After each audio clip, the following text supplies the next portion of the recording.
Hi, friends. Last weekend, when I put my video blog, I got an overwhelming response to a question which I posted, which was, would you read a book on my experiences of navigating the management consulting journey that I've had? And the response was phenomenal. A lot of people commented, a lot of people called me, a lot of people messaged me, and they said, please go ahead and write the book. And whenever it is out, we are going to purchase it, right? Not a gift, but they want to purchase it, which actually gave me a lot of confidence and a lot of encouragement that yes, this may help other people because I've had almost a decade-long experience in management consulting industry with some of the big four companies that I've worked on various engagement across industry, across various lines of businesses, and so on.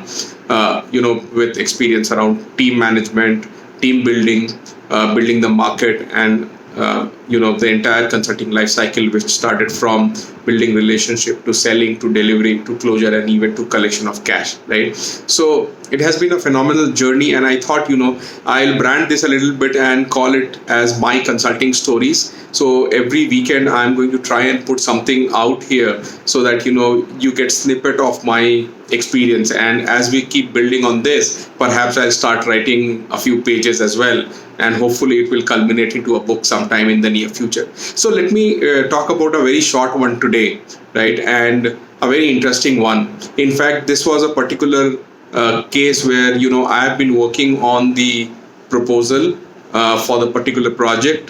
This was a client which required certain solution, and we worked very hard on this. It was a long sales cycle, almost 5 to 6 months that we have been working on the proposal, and I've been instrumental in terms of leading this. And we almost were on the verge of getting the project.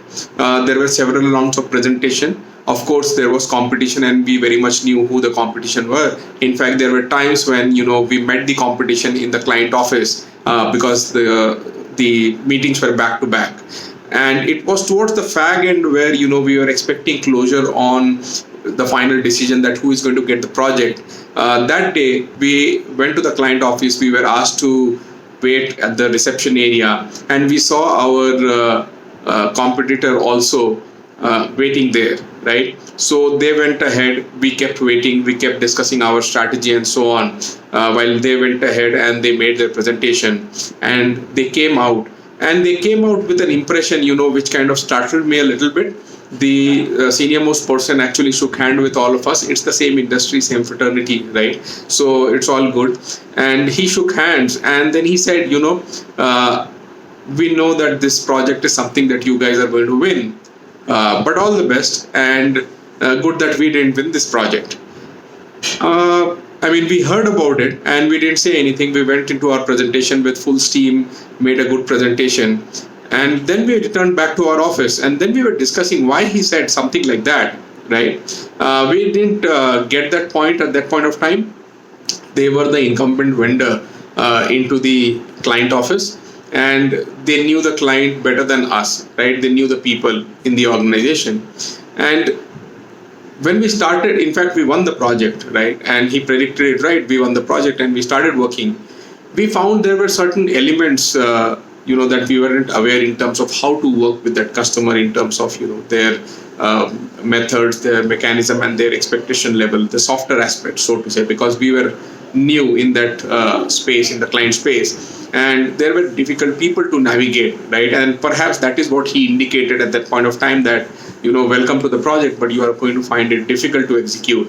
Anyways, we took it in the right spirit. It was a difficult project in terms of delivery, but the lesson that I learned was never ignore your competitor, never ignore what they say.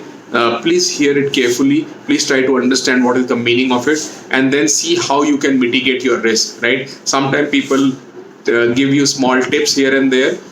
Please keep your eyes and ears open and think about what they have said and what is the implication, because we understood later on that it was a pretty difficult project to deliver. People were not straightforward. They were pretty difficult. But we delivered finally. However, the learning part, perhaps if we would have understood what he said at the beginning, we could have navigated it much better. So all the best in your consulting journey if you're a consultant. If you're not a consultant, if you're a client, don't be a very difficult client, because I think if it's collaboration which is working together, it yields much better result in consulting. Thank you.